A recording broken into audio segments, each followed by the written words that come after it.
The Newsround on Off the Ball. With Gillette, for an effortless finish to your day. New Gillette Labs Razor with exfoliating bar. This is News Talk. Welcome. It is Wednesday nights Off the Ball. It's Richie McCormack here with you right through until 10 p.m. tonight, and a jam-packed show on the way for you. The fallout from a rocket attack in Jeddah continues, and its impact on the Formula One season. We'll be discussing a controversial weekend in Saudi Arabia with the Times' Rebecca Clancy on the way this hour. After 8 o'clock, is a booze ban required at the Aviva Stadium? Jerry Thornley will be on with us on Wednesday Night Rugby to discuss the issue of atmosphere at the Lansdowne Road venue, and we'll also look ahead to this weekend's crucial Six Nations trip to Toulouse for the Irish women's rugby team. We'll be talking the Six Nations show after 8 o'clock, and on the football show tonight as well, we'll look back on last night's last gasp win over Lithuania at the Aviva Stadium, the booing of Harry Maguire, and lots more besides with Dan McDonald. Delighted to say I'm joined this evening for the Newsround for tonight by Anne-Marie Donelan in studio, and also by Meg McCarthy in studio. 3 people in studio. Oh, feels nice and busy in here. This feels like some renegade kind of action. I don't think we're going to be able to get away with it. The first thing we should touch on is obviously last night's game, because it's almost drifting from the consciousness now, as it's probably better off to do, because for 96 minutes and 30 seconds or whatever last night, it was really unremarkable stuff. How much does a 97th minute winner, or is it 96th minute or 97 minute? 96 to 97. 96 or 97 minute winner forgive an entire performance is the question, because to be honest, in the moment it forgave it a lot for me, I have to say. It was such a spectacular and thrilling goal that you were kind of going, this is what football's all about, and you forget that you've just scraped the win over Lithuania in a pretty underwhelming performance. The main thing I could think of last night while watching that game was, did you ever go to the cinema? Because I had a bunch of tabs open watching, completely legally of course, the African playoffs, because the African playoffs were where it was at last night, because there was so much at stake. There was away goals still in play, there was obviously rivalries being rekindled from the AFCON and all this kind of stuff, and Premier League players trying to get through to the World Cup, and Chris Hughton trying to get through to the World Cup too. But I had the Ireland game on. It was like, with all these World Cup playoffs going on, do you ever get to the cinema and you're like, all right, I'm going to see Spider-Man, but you don't buy tickets in the first place. You don't buy tickets in advance. So you get there and they're like, oh, it's sold out. It's like, oh, we're here now. Oh yeah. We go and watch something else, and you go and watch whatever the third or fourth film is on there, because it's empty and it's available. That's what last night felt like. I seen a really bad horror with Ethan Hawke in that exact scenario before, and I can't tell you any more about it other than it was really bad. It happened. It took up 2 hours of your life. What was it doing in the cinema was a question. Yeah, I see what you mean, but at the same time, I still think there's an intrigue with Stephen Kenny's Ireland TM and everything that goes along with it at the moment, and I still think we are seeing and witnessing that evolution of a style of play, whether you like it or not, and it wasn't great at times last night, that I still think, at least it captures my attention for the 90 minutes. So even though there was a lot more important things happening in the world last night, I still couldn't take my eyes off it, I have to say. I thought it was, again, for good and bad, and there was a lot of bad. But, ultimately, Troy Parrott came on and kind of changed the game. He was very good all the way through. It wasn't just a winner. So that's something positive to take. I think there's a few other little positives to take. Ultimately, overall, as a week, a good one. Last night, just a little bit under par. Yeah, Anne-Marie, last week, 6 days ago, I was in this chair and we were talking about these 2 friendlies coming up and how they weren't like previous friendlies had been, a referendum on how Stephen Kenny was doing, because the contract signed, we're all settled in, we know how long he's going to be there for now. These were all about performance and possibly getting results. Last night, even as dull as it was in patches, never really felt like one of those games where we got angry watching it because it was so dull. You're just like, all right. It was like an old school friendly in the day. Like when you watch Ireland play Switzerland in front of 10,000 people at the Aviva. It's just a game that happened, and you kind of forget about it almost instantly. And you don't want to say it means nothing, because Will Keane got a first start, maybe wasn't that impressive.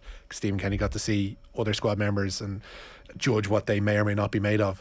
But I don't think anybody came away from that game, or would have come away from that game, finished 0-0 going, for God's sake, here we are again. It was just, all right, let's forget it and move on. I think I kind of disagree. I think if we had come away 0-0 last night, the frustrations of that would have been so much stronger than the positives out of the Belgian game. And everyone left last night in good form because there was a last minute winner and it was a cracker of a goal. But can you imagine the different situation we'd be sitting in here today if we had drawn 1-0 with Lithuania? Ireland need to find a way to beat these teams that they are technically so much better at, and that's what's frustrating. And they're these teams that are set up to frustrate Ireland, and Stephen Kenny does need to find a way around that. Like, it is good that the international windows aren't as divisive as they were only a few months ago. That is positive, but I can imagine that we would be in a very different situation sitting here if it wasn't for the goal last night. It almost feels like, you were saying outside earlier on, it feels like it's a bizarre window because there's no rows around this team. There's no rows about how the team performed. There's no rows about who isn't vaccinated. It's just like 2 games happened, 2 games went okay. Let's move on to June. But Nathan mentioned it as well in commentary last night. Like, Ireland just seem to match the team that is in front of them, and they're getting up for these big performances like a la the Portugal games, but like, they just need to find a way of beating these sides that they are so much better than. It was quite evident from early on what Lithuania were at, and they were. It's so the amount funny. of times I saw our manager giving out about time wasting in a friendly was hilarious. But that's what they were doing. That's actually worth talking about. Like, their goalkeeper was absolutely hilarious all the way through. It was a sub came off on like the 81st minute or something, and was like celebrating, like, kind of, you know, he gave the guy that was coming on the real big kind of like double fist, like, we've done it, we've held Ireland, a terrible football team, to a 0-0 draw away from home in a friendly. Yeah, so there was some of that, and I think Anne-Marie's dead right, actually. I think it would have left a real sour taste in the mouth, because I think it would have been evident of an inability to break down these teams. Should we have played 5 at the back, 3 at the back, whatever you want to describe it as last night, against a team that were so much better then, and we're going to have so much more possession then? And I think, look, that's why I don't think it is we had these friendlies, we move on to June. I think there's a bit to talk about, there's a bit to take from them, and one of them is we need a new plan against worse teams, and it seems like we're definitely on the right track against the bigger teams. We need to mix those things up. International football's about making sure you bloody beat Lithuania and then see what happens against Belgium. Creativity's an issue. Like, watching them last night, that midfield was as blunt as a butter knife, and Will Keane seems like a game lad. He's not an international footballer. I think it's probably a fair assessment.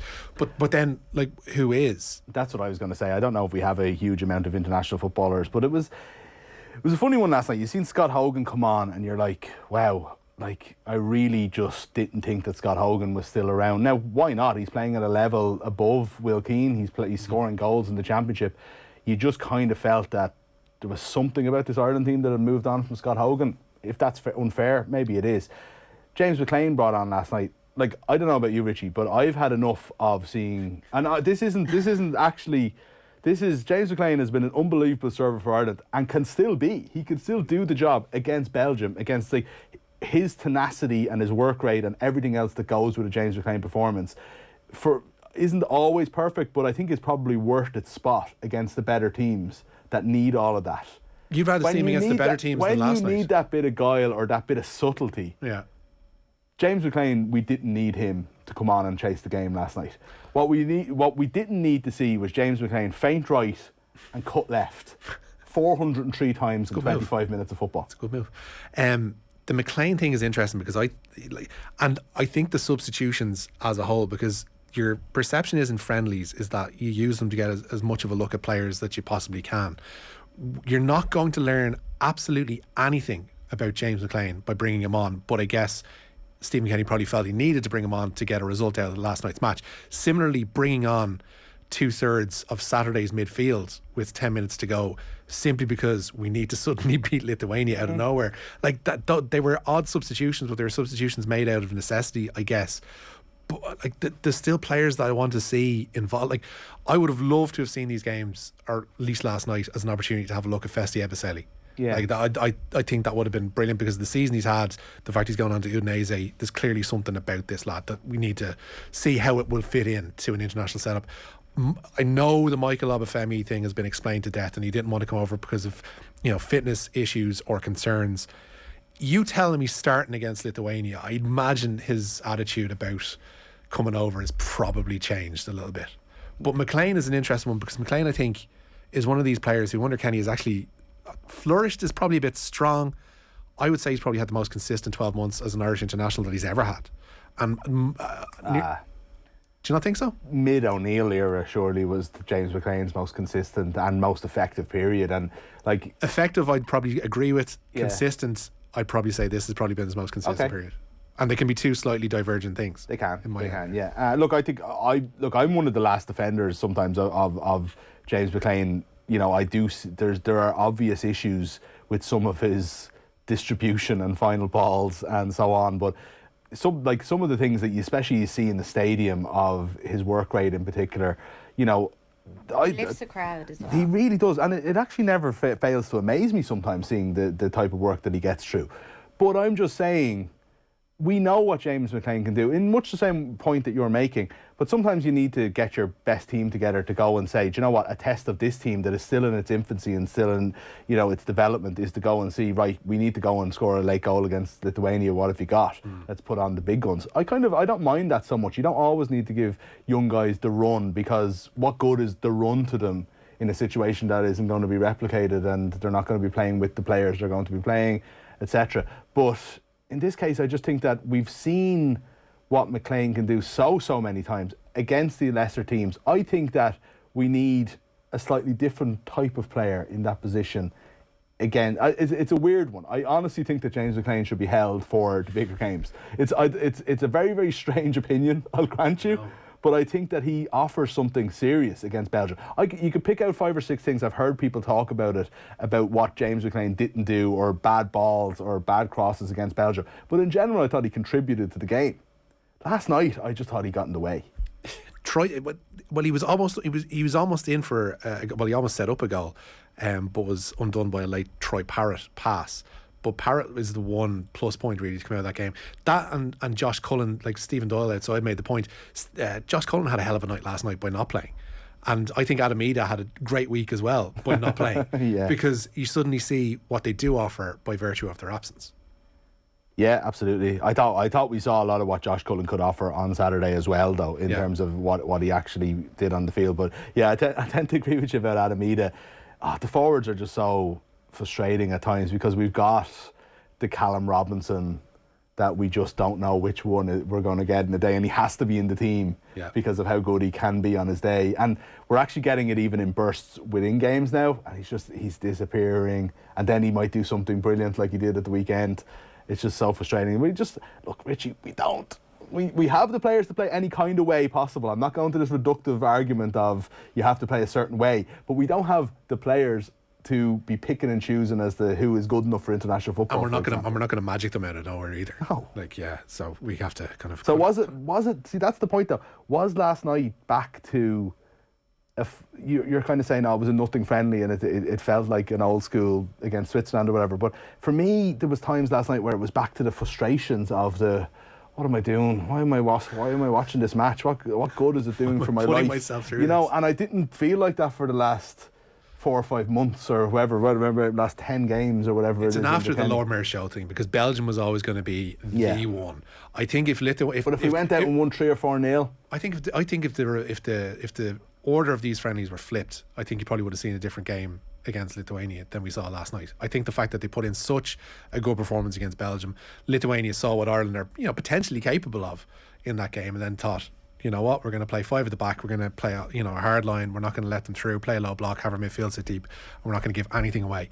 And Lithuania, to be fair to them, did that. And again, it's just a problem that we're always going to come up against. We've no creativity in midfield. No. And from that aspect, the likes of Conor Herron, I don't think had a great game last night. And there are probably others as well. If you were there, if you're watching, let us know. 53106 for 30 cent is. And look, a guy who just scored 20 or just turned 20 scored an absolute screamer in the last second with patience and skill. And won the game for us. And look, let's be positive about it instead of coming on here moaning like two I was going to say two alphas. Two alphas and an L one coming on moaning about the game. Parrott needed that though. He did. Yeah, big time. Considering after being brought on for 15 seconds against Belgium. Parrott for how long now, and it was getting a bit annoying how much talking we were doing. He did need that. Keith Andrews did a great selling job on him during the week, by the way. Said he was in great form, he's in a good place, and he comes on and scores the winner then in the 96. But he is actually in very good form. I know he scored 2 in one game for MK Dons, but his performances have been the most consistent of his career actually as well. So to your point, like him coming on and actually doing that and getting that big moment for Ireland, it kind of launched him into a position where he wasn't in at the start of this window, which is like we should be thinking about whether or not Parrott is going to be starting. Not saying he definitely should, but he's in that conversation now, whereas he wasn't at the start of the week. I think it's a very good case for him to be made to be starting in June, whatever formation or whatever June takes out. Text wise, we were up from Limerick and brought the kids. Don't underestimate the fun, value and feeling around the stadium. Way better than what was there prior to Kenny, from an anonymous texter. Also, I've seen Liverpool and other teams with superb strikers take over 90 minutes to break down a defensive team. Way too hard on Ireland, says this texter. And also D in Dublin says James McClean simply is a legend, which is nice. No, thank you for your texting. Nobody in this room disagrees with that, do they? I think he's grand. He has been. Like, I mean, he has. We haven't had that many amazing moments in our history, and James McClean was responsible for at least 2 of them that I can think of off the top of my head. Yeah, that's fair. Yeah. 52106 for your text. You can tweet us at Off The Ball. The Newsround is brought to you with Gillette Labs for an effortless finish to your day, and we're starting with news of a partially successful appeal, I guess, Anne-Marie. Yeah, national hunt jockey Robbie Dunn has had his 18-month ban reduced down to 10 after an appeal today. Dunn was banned for 18 months in December of last year. That was for bullying and harassing fellow rider Bryony Frost. The appeal panel chair Anthony Boswood said today that his behaviour was thoroughly reprehensible and disgraceful, but that the initial punishment was very severe.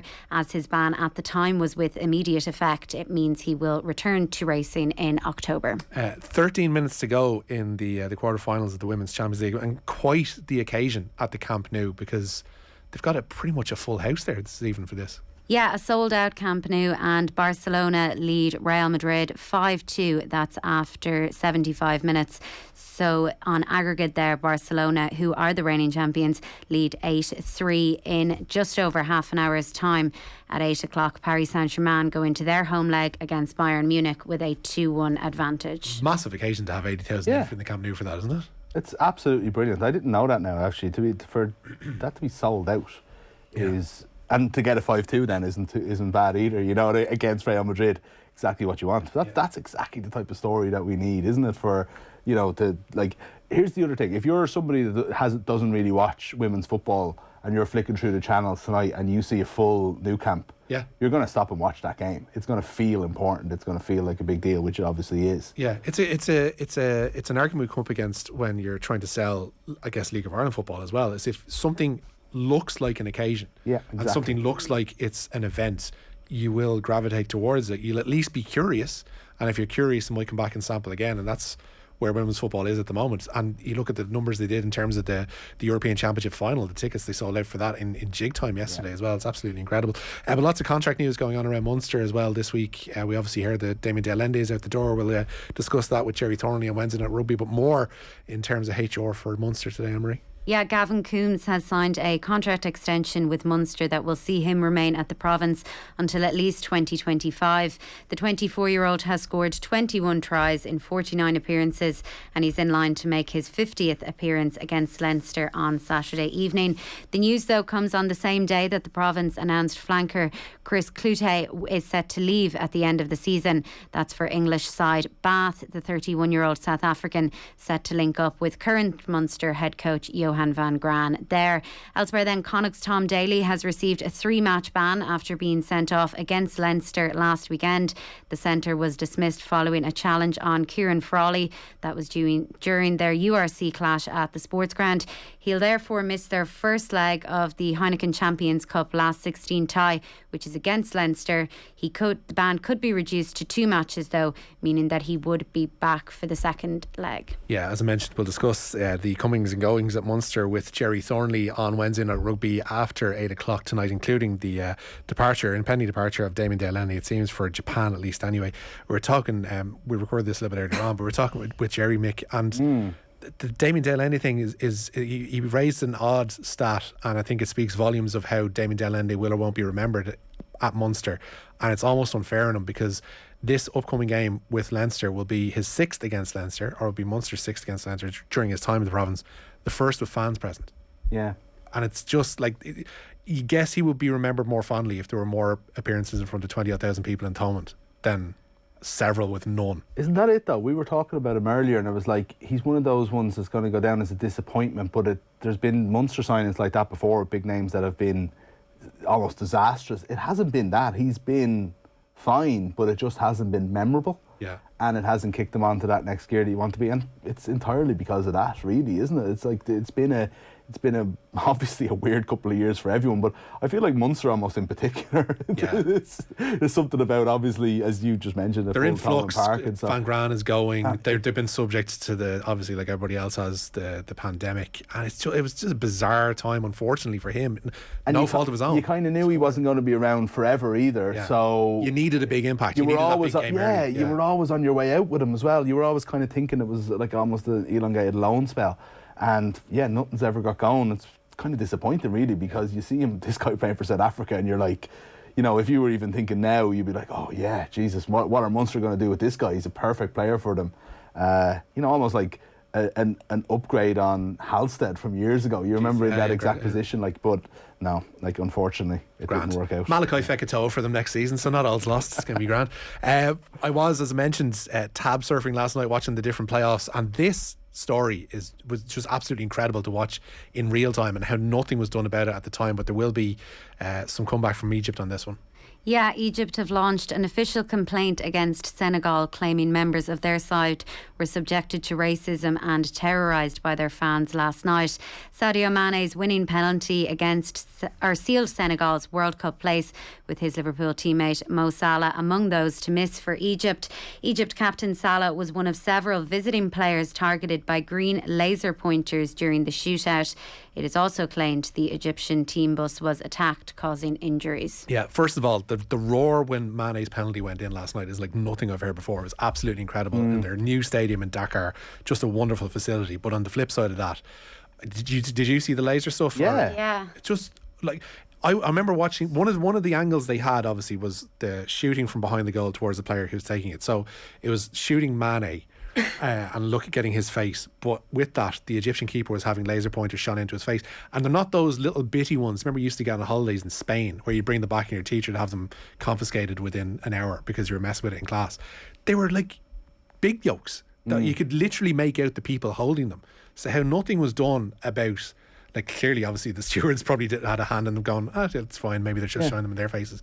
But just like how it didn't affect the keeper or Salah or the other penalty takers is beyond me. Well, didn't it?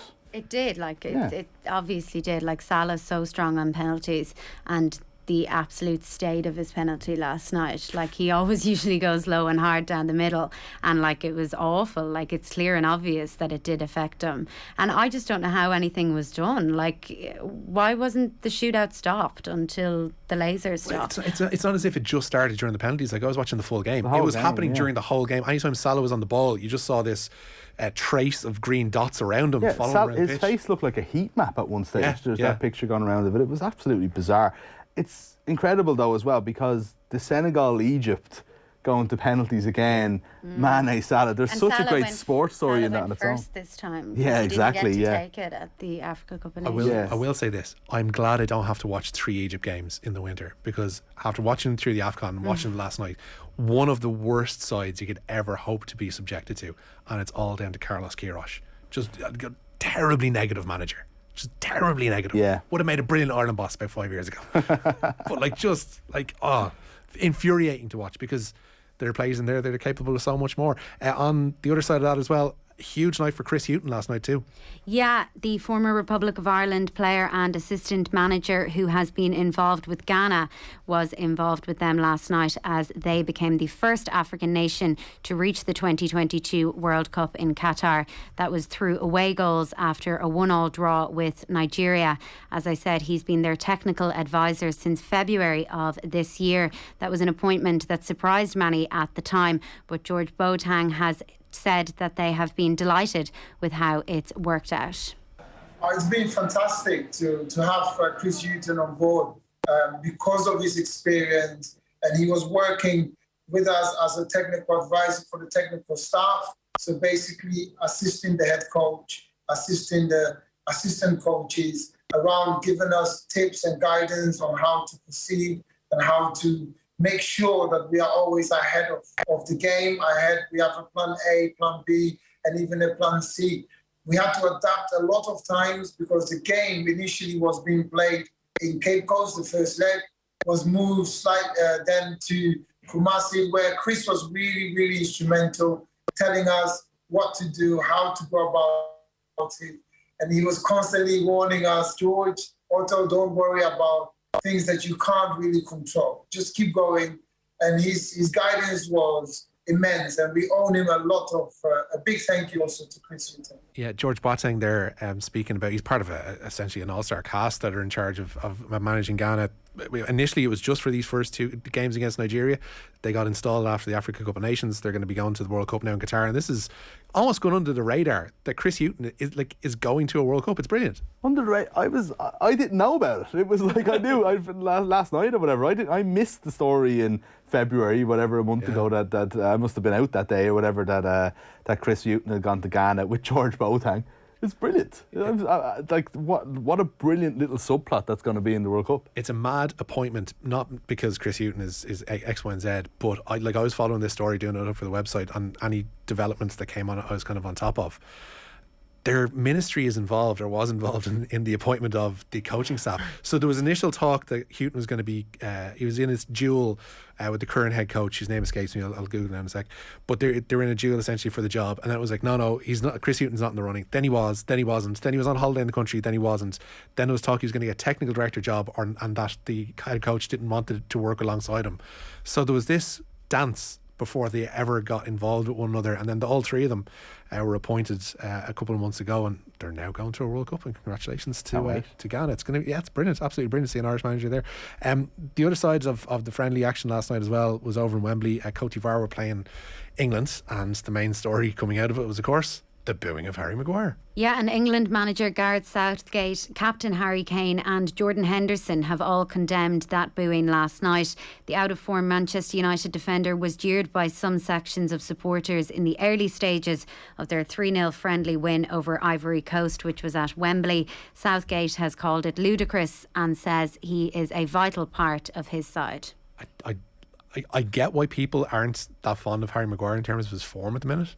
What the booing achieves while he's playing for them, I don't get. Yeah, ludicrous is a great word, but you have to remember in England, generally there will be club loyalties that will somewhat override their national team. So you go in there as fans of other teams, everybody naturally dislikes Manchester United, and there's Harry Maguire is the guy we all hate at the moment, let's boo him. I think there's a bit of that going on, It's weird. I think the justification I saw a lot of, well, quote unquote justification I saw a lot of last night was, well, why are they picking him if he's playing so badly? It's like, well, he has been picked. You booing him is not going to have Gareth Southgate go, actually, I've made a mistake here, lads. Can we make an early substitution and haul him off? It's just after 5 minutes. Yeah. He's a player though that seems to seriously suffer with his confidence. I think a lot of players do, and maybe it's not necessarily made that evident. I think the spotlight that he's under at the moment is really difficult to deal with. I don't think he's a bad footballer. Oh no, but what I mean is, like, I don't see what kind of position they possibly put themselves in by booing him. Like, he was in the team of the tournament for the Euros only 9 months ago. Like, they're not going to win anything without him playing well. And he is a player that kind of goes into himself and does suffer from lapses of confidence. And their centre half depth chart is not as deep as it probably had been, because there was talk before about like it's Ben Mee and Tarkowski coming up from Burnley, and they're not at that level. Yeah. Even Tyrone Mings is probably not at the level he was 18 months ago. The only thing with Maguire is you're getting to the point now where it's going to be hard for Maguire to come out of this. Like, players do, and you'll have these pieces of 12 months ago everything looked terrible for Harry Maguire. There's Jason Lee elements to this now. It's building. It's gathering moss. What's I mixed up two metaphors there, I think. Sorry, Richie. Do you know why? While you're lost in laughter here, I'm going to mention that Tyrone Mings thing. I didn't realise how great a night it was for Aston Villa until just now. Because you had Ollie Watkins scoring his second international goal. You had Tyrone Mings scoring. You had John McGinn scoring for Scotland, and Villa legend George Boateng bringing Ghana to the World Cup. I didn't put all those things together, so I got them in there. What time is it? 7:31. I got my Villa mention in. Villa propaganda. I guess this has been the rumbling big story of the week to finish off with. Marine, it looks like we've got another major name waiting in on it. Yeah, Rory McIlroy says golf is better with Tiger Woods involved. As he said, speculation continuing to mount about Woods possibly playing at next week's Masters. That's after he played a practice round at Augusta yesterday. The 5-time winner hasn't played competitively since suffering multiple injuries in a car crash last year. The Masters is the only major to elude McIlroy. He says, though, that he hopes 46-year-old Woods is involved. I mean, I think for golf and for the Masters tournament and for everyone to have Tiger there would be phenomenal. I mean, I think it just adds to the event. Of course it does. Anything Tiger Woods does in the game of golf is heightened whenever he's there. So, I mean, it would be awesome for him to be there. You know, he was there yesterday, obviously, and he's trying to see what he can do. So, obviously, no one knows but him if he can, you know, make it round and think, you know, if he believes he can compete. Does anything he does surprise you anymore? Yeah, everything. I mean, people, I've said this so many times, but from, you know, basically March of 2017, fast forward 2 years, and he wins the Masters, and where he was with his body and what he had to do to get back to being somewhat healthy. And it's not even being somewhat healthy, it's also what he has to do before the round and after the round just to get himself ready to go and play golf. I mean, yeah, the sheer will and perseverance, and yeah, I mean, it is incredible. And you know, if he comes back from this again, it's just, yeah, I mean, he likes to prove people wrong. He likes to prove himself wrong, I think. And you know, regardless of when he does come back, whether it's next week or a few weeks, you know, or a few months down the line, you know, he's a wonderful addition to the game, and the game of golf is better with when he's playing and when he's playing well. Mick, you're convinced he's going to win next week, aren't you?